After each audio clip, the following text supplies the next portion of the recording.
So hello and welcome to Giridhar pharma. हमारा topic जो था वो था medicinal chemistry first. Medicinal chemistry first हम पढ़ रहे थे, जिसका कोड है BP402T।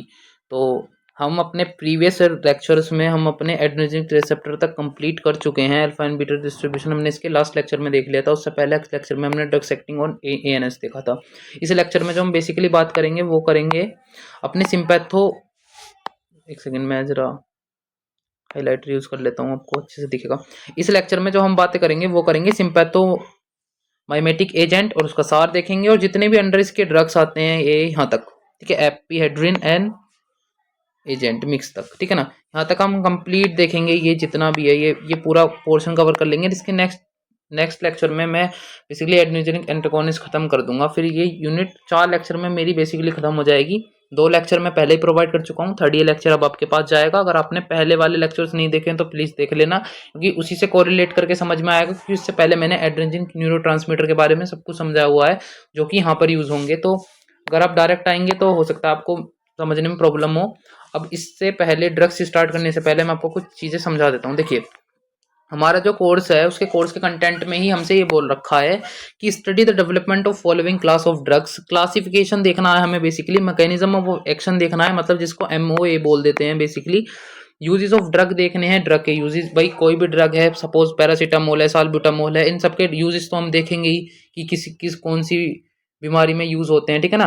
मेंशन द कोड, जो भी हमारे कोर्स के अंदर मेंशन है उन सब ड्रग्स के हमें यूजेस और मैकेनिज्म ऑफ एक्शन देखना है। SAR स्ट्रक्चर एक्टिविटी रिलेशनशिप देखनी है, और स्पेसिफिक क्लास में जो हमारे स्पेसिफिक ड्रग्स हैं उनकी सिंथेसिस देखनी है, जिसके ऊपर ये इस टाइप का स्टार लगा होगा। जैसे कि आप देख सकते हैं, इस यूनिट को मैं स्टार्ट कर रहा हूँ सिंपैथोमाइमेटिक एजेंट में फिनाइलएपिनेफ्रिन और साल्ब्यूटामोल, इन दोनों पर ही हमारा जो है ये देख सकते हो, इन दोनों पर ही स्टार है। तो इसका मतलब हमें इनकी सिंथेसिस भी जरूर देखनी है, ठीक है, कि पेपर में यही आता है।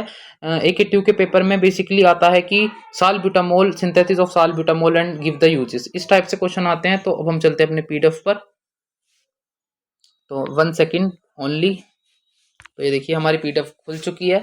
तो अब हम मेडिसिनल केमिस्ट्री देखिए, ये है हमारा मेडिसिनल केमिस्ट्री, जिसका कोड है BP402, अगेन बता दिया मैंने आपको। और अब हम देखने जा रहे हैं सिंपैथोमाइमेटिक एजेंट। देखिए सिंपैथोमाइमेटिक एजेंट क्या है बेसिकली, मैं एक बार हाईलाइट कर देता हूँ इसे। अरे यार 1 सेकेंड, ये देखिए सिंपैथोमाइमेटिक एजेंट। अब देखिए सिंपैथो का मतलब है नर्वस सिस्टम।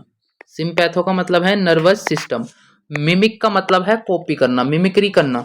अब क्या कॉपी करते हैं सिंपैथोमाइमेटिक के अंदर जो हम एजेंट पढ़ेंगे, मतलब सिंपैथोमाइमेटिक के अंदर जो हम ड्रग्स पढ़ेंगे, वो ड्रग्स कॉपी करते हैं।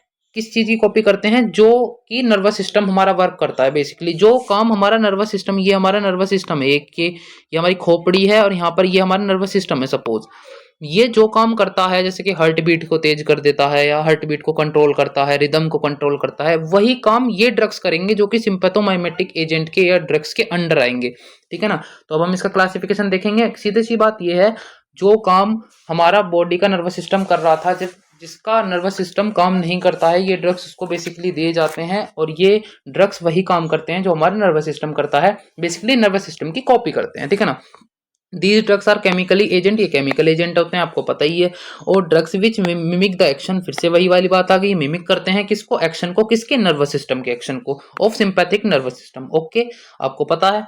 React with the adrenergic receptor, मैंने पहले बताया एड्रेनर्जिक रिसेप्टर जो है हमारे, वो मैंने प्रीवियस लेक्चर में पूरा डिस्कस करा है। अगर आपने नहीं देखा तो प्लीज प्रीवियस वीडियो देख लेना, ठीक है ना, और चैनल को सब्सक्राइब कर देना, ठीक है। अब देखते हैं classification of sympathomimetic agent. Sympathomimetic agent का क्लासिफिकेशन बेसिकली 3 भागों में किया जाता है। एक है इनडायरेक्ट, एक है डायरेक्ट, और एक है मिक्स्ड। अब देखो इनके नाम से ही समझ में आ रहा है इनडायरेक्ट। इनडायरेक्ट मतलब ये एक्शन को इनडायरेक्टली करेंगे, डायरेक्ट मतलब ये एक्शन को डायरेक्ट करेंगे, और मिक्स्ड मतलब ये दोनों तरह का एक्शन करेंगे, डायरेक्ट भी और इनडायरेक्ट भी। अब मैं आपको फिर से एक अलग भाषा में समझा देता हूँ डायरेक्ट और इनडायरेक्ट का मतलब क्या है। देखिए ये हमारे इस टाइप से न्यूरॉन्स के बीच में ये ट्रांसमीटर है, यहाँ पर ट्रांसमीटर होते हैं, यहाँ पर रिसेप्टर्स होते हैं। तो यहाँ पर जाकर हमारी दवाई बेसिकली क्या होती है, यहाँ पर हमारी जाकर दवाई कोई भी बाइंड होती है, किससे? रिसेप्टर से। अब जो डायरेक्ट एक्टिंग जो ड्रग्स हैं जिसमें हमारा नॉन एपिनेफ्रिन है, एपिनेफ्रिन है, फिनाइल एपिरिन है, डोपामिन है, ये क्या करेंगे? डायरेक्टली एक्ट हो जाएंगे जाकर, ठीक है ना। जैसे हम ओरली टैबलेट लेंगे, जैसे सपोज हमने डोपामिन की टैबलेट ली या फिर हमने मिथाइल डोपा की टैबलेट ली, तो ये जाते ही डायरेक्ट इसी रिसेप्टर से ऐड हो जाएंगे, वही काम शो करेंगे जो हमारा नर्वस सिस्टम करता है। इनडायरेक्ट क्या होगा? इनडायरेक्ट में ये होगा कि ये जो दवाई है ये डायरेक्टली नहीं जुड़ेंगी, ये जाकर न्यूरोट्रांसमीटर के साथ एक्ट करेंगी।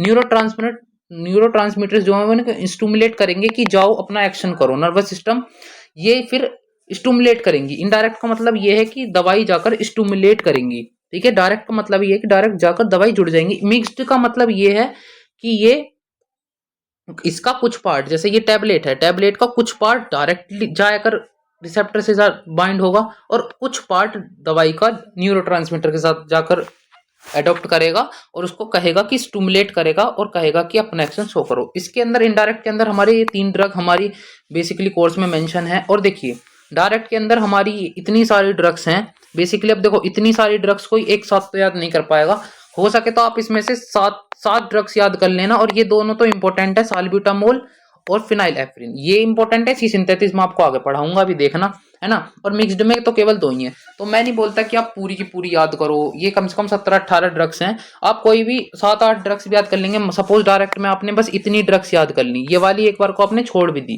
क्योंकि आपके पास अभी बहुत सारा सिलेबस हो जाएगा जब आप पेपर के टाइम पढ़ोगे।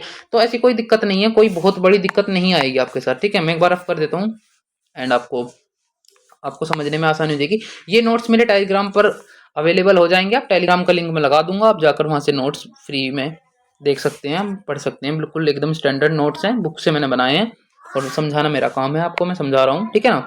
देखिए अब मैंने ये भी बता दिया, ये भी बता दिया, ये भी बता दिया। अब इसके बाद चलते हैं सार पर। भाई देखो इंपॉर्टेंट बात है, सार किसका पढ़ना है आपको? सार पढ़ना है सिंपैथोमाइमेटिक एजेंट का। सार किसी ड्रग्स का नहीं पढ़ना आपको, सार बेसिकली उसका पढ़ना होता है जिसके अंडर हमारी ड्रग आ रही है। ये अंडर आ रही है सिंपैथोमाइमेटिक के अंदर। अब sympathomimetic drug are considered as the derivative of beta phenyl ethyl amine. ये ध्यान रखना इसका पेरेंट कंपाउंड है भाई, ठीक है ना। अगर आपको सिंपैथोमाइमेटिक का सार आता है तो 10 नंबर 7 नंबर 10 नंबर में क्वेश्चन आता है, शॉर्ट लॉन्ग में आता है, तो आपको सार लिखना ही पड़ेगा, क्योंकि क्वेश्चन ही ऐसा आएगा, डिफाइन द सार of sympathomimetic agent and synthesis of salbutamol. इस टाइप से क्वेश्चन आता है बेसिकली 10 नंबर में फ्रेम होकर या 7 नंबर में फ्रेम होकर। तो आपको ध्यान रखना है इसका पेरेंट कंपाउंड जो है हमारा बीटा फिनाइल इथाइल एमीन है, जो कि इसका स्ट्रक्चर है। स्ट्रक्चर बहुत इंपॉर्टेंट है, फर्दर स्ट्रक्चर की आपको प्रैक्टिस करनी पड़ेगी। अब करते रहो प्रैक्टिस करो बेसिकली जितने भी ज्यादा हो सके, क्योंकि ये सब स्ट्रक्चर हमने भी प्रैक्टिस कर करके ही बनाए हैं। एकदम इतना परफेक्ट कोई नहीं हो जाता, आप देख के भी समझ सकते हो, इतना क्लियर कोई नहीं लिख सकता एकदम से, को प्रैक्टिस करनी पड़ती है। देखिए ये आपका अल्फा कार्बन है, ये आपका बीटा कार्बन है, और ये यहाँ पर मैंने एरोमेटिक रिंग की नंबरिंग कर दी है। अब बेसिकली सार में मैं पढ़ना क्या होता है, देखो सार में मैं आपको सबसे पहले बता दूं कि सार होता क्या है। सार में आपको कुछ भी नहीं पढ़ना, सार में आप बेसिकली 3-4 चीजें पढ़ोगे। द एरोमेटिक रिंग पढ़ोगे, एक तो इस एरोमेटिक रिंग के बारे में जानोगे आप, सब्स्टिट्यूशन ऑफ बीटा कार्बन, इस बीटा कार्बन के बारे में जानोगे, substitution of alpha carbon, substitution of amino group, ये जो इसका एमिनो ग्रुप है। देखो सब्स्टिट्यूशन का मतलब होता है प्रतिस्थापन, मतलब कि सब्स्टिट्यूशन ऑफ बीटा कार्बन है, अगर यहाँ पर इस बीटा कार्बन पर कुछ और आके जुड़ जाए तो ये क्या एक्टिविटी शो करेगा, इसकी एक्टिविटी लेस होगी, डिक्रीज होगी, इंक्रीज होगी। बेसिकली हमें सार में जानना ही ये होता है कि हमें इसके स्ट्रक्चर में हम कुछ भी प्रतिस्थापन करते हैं, कुछ भी सब्स्टिट्यूएंट्स जलाकर जोड़ते हैं, जैसा आपने सब्स्टिट्यूशन रिएक्शन पढ़ी होगी कि कुछ ना कुछ उसमें कुछ और ऐड करना, तो इसमें ये सब है। सो देखिए सबसे फर्स्ट है हमारा substitution of aromatic ring. Substitution of aromatic ring, substitution of aromatic ring में क्या है, if the presence of OH group in benzene at 3rd and 4th position give the show maximum activity. यहाँ पर highlight कर देता हूँ जो काम की चीज है, मैक्सिमम एक्टिविटी 3rd और 4th ग्रुप पोजीशन पर मैक्सिमम एक्टिविटी शो कर रहा है। और if OH group is absent, if OH group is absent, अगर OH ग्रुप एब्सेंट है तो overall potency decrease, overall potency decrease हो जाएगी। जैसे कि एग्जांपल में है, एग्जांपल क्या है इसका, देखिए एग्जांपल है phenylephrine is less potent than adrenaline. इसका मतलब क्या है, देखो इसका मतलब ये है कि फिनाइल एफ्रिन है और इधर है एड्रेनलिन, ये मोर पोटेंट है, क्यों है इसका रीजन ऊपर है, if the presence of OH group third and fourth position पर, 1 2 3 4 5 6 थर्ड और फोर्थ पोजीशन पर क्या है, थर्ड और फोर्थ पोजीशन पर है आपके बेंजीन रिंग में OH हाइड्रोक्सिल ग्रुप बेसिकली, तो ये मोर पोटेंट हुआ। और हमें देखना ही ये होता है सार में कि क्या सब्स्टिट्यूएंट करके हमारी जो है वो मोर पोटेंट हो रही है लेस पोटेंट हो रही है, ठीक है ना। इसमें आपने देख लिया ये फिनाइलएफ्रिन लेस पोटेंट क्यों है, क्योंकि इसमें पोटेंसी इसकी डिक्रीज हो गई है। अब नेक्स्ट चलते हैं, नेक्स्ट है हमारा substitution of the beta carbon. Beta carbon का सब्स्टिट्यूट करने पर, मतलब इसे हटाने पर या इसके स्थान पर कुछ और लगाने पर क्या क्या होता है, तो OH group on beta carbon decrease the central stimulant, मतलब कि अगर OH group hydroxyl group beta carbon पर प्रेजेंट है तो वो डिक्रीज करेगा सेंट्रल स्टिमुलेंट एक्शन को, due to the lower lipid solubility of the drug. किसके कारण करेगा, क्योंकि लोअर लिपिड मतलब कम वसा सोल्यूबल होने के कारण, ड्रग में कम वसा सोल्यूबल होती है, ठीक है ना। और increase agonist activity of the drug of alpha and beta receptor. तो इसका एग्जांपल क्या है आपका एपिहेड्रिन का याद कर लेना, आपको याद भी होगा पीछे अब तो, क्योंकि इसमें करना ही है। तीसरा है substituent of alpha carbon. Substituent मतलब कि अल्फा कार्बन पर अगर हमारा कुछ और होगा तो क्या एक्टिविटी शो करेगा, कुछ और ग्रुप लगा देंगे तो हम drug having substituent on the alpha carbon block the metabolism. अगर ड्रग हैविंग सब्स्टिट्यूएंट मतलब कि अगर हम ड्रग की सब्स्टिट्यूएंट पर अल्फा कार्बन को ब्लॉक कर देंगे, मतलब अल्फा कार्बन की जगह कुछ और लगा देंगे या फिर उसे ब्लॉक कर देंगे, तो ये हमारा मेटाबॉलिज्म को ब्लॉक कर देगा, जिसका एग्जांपल है amphetamine resist degradation by MOA। मतलब MOA आपका पीछे फर्स्ट लेक्चर में मैंने बताया भी था, मोनो अमीनो ऑक्सीडेज, ठीक है, इसका बेसिकली होता है। ये क्या है, एंजाइम है एक।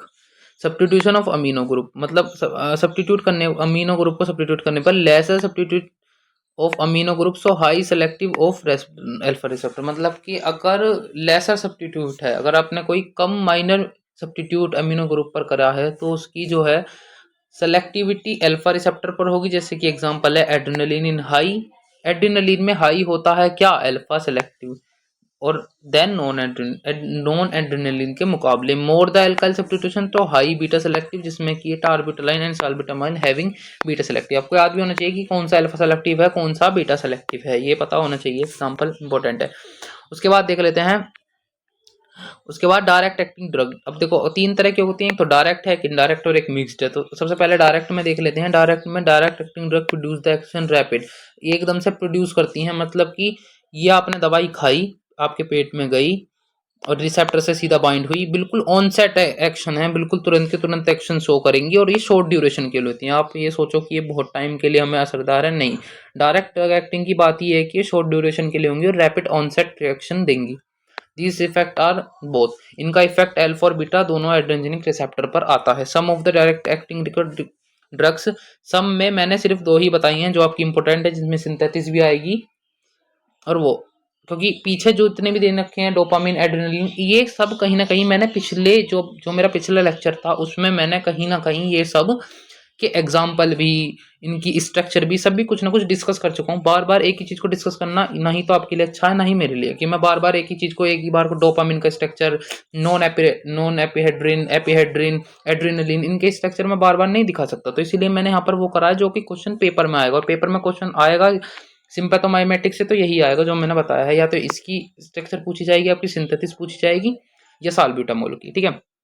तो अब देखते हैं फिनाइलएफ्रिन की।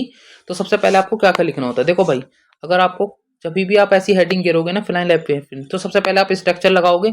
यूपीएससी ने में ऑप्शनल है, करो मत करो कोई जरूरत नहीं है, वैसे ना ही तुम कर पाओगे क्योंकि बहुत सारी सिंथेसिस हो जाएंगी और बहुत सारे स्ट्रक्चर्स हो जाएंगे। उसके बाद आपको सिंथेसिस जरूर लगानी है भैया, जिसकी पूछी जाएगी आप सब जरूर दोगे। उसके बाद मैकेनिज्म ऑफ एक्शन जरूर देना है और यूजेस जरूर देने हैं। 4-5 चीजें हैं जो कि आपको हर ड्रग में देनी है, जो कि स्पेसिफिक है, जिनके ऊपर आपका स्टार लगा हुआ है, इस टाइप का एक स्टार वाली में सब कुछ देना है। सबसे पहले स्ट्रक्चर आता है फिनाइलएफ्रिन की, स्ट्रक्चर ये है। यहाँ पर आपको एक अमीन ग्रुप दिखाई देगा, ये रहा, और हाइड्रोक्सिल ग्रुप दिखाई देंगे दो, क्योंकि मैंने पिछले वाले लेक्चर में बताया था कि हाइड्रोक्सिल ग्रुप क्यों होते हैं। ये हाइड्रोक्सिल ग्रुप बेसिकली आपकी स्टेबिलिटी को स्टैंड करते हैं। देखिए सिंथेसिस में क्या है, phenylephrine is prepared by the reaction M chloroacetophenol and methylamine. ये जो रिएक्शन होती है एम क्लोरोएसिटोफिनोल और मिथाइलमीन की रिडक्शन से बनता है आपका फिनाइल एफ्रिन, ठीक है। इन दोनों की रिएक्शन लगाने के बाद ही आपको आपका एंड प्रोडक्ट मिलता है। इसका मैकेनिज्म ऑफ एक्शन क्या है, ये एक्टिवेट करता है अल्फा रिसेप्टर को।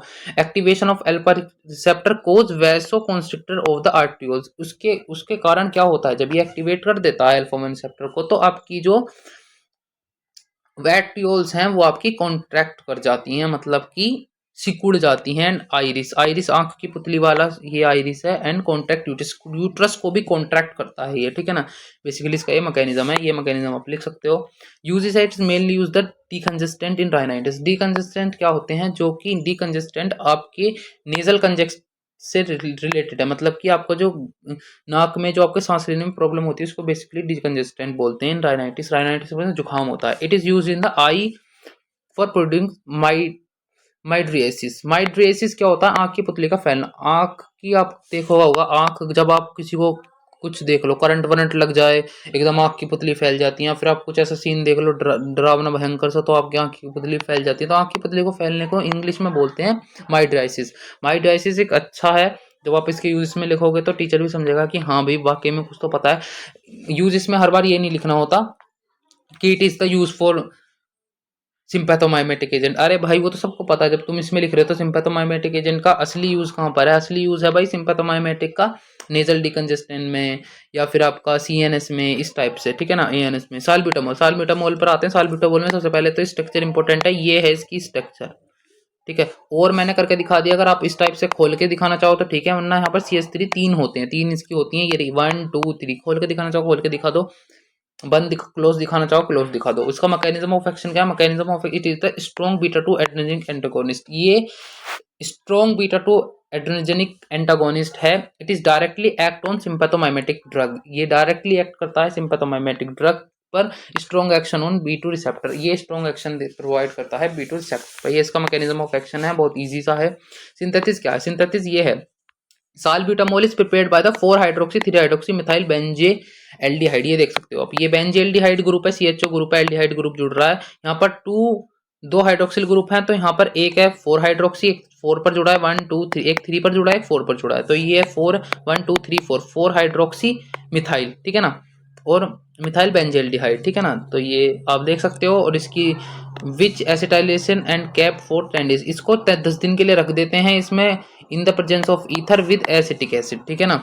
इसके बाद ये फॉर्म होता है यहाँ से, उसके बाद इसको फिर से कार्बोक्सिलिक एसिड के साथ रिएक्ट करते हैं, देन हमें साल्ब्यूटामोल मिलता है। इस स्टेप को तुम चाहो तो स्किप भी कर सकते हो, नहीं चाहो तो कोई बात नहीं है, ठीक है। चाहो तो स्किप कर सकते हो। इसकी प्रॉपर्टीज, भैया प्रॉपर्टीज इंपॉर्टेंट है, प्रॉपर्टीज लिख देना, अच्छा लगता है भाई। प्रॉपर्टीज आप लिखोगे तो कोई अच्छा सोचेगा कि हाँ बच्चों कुछ आता है।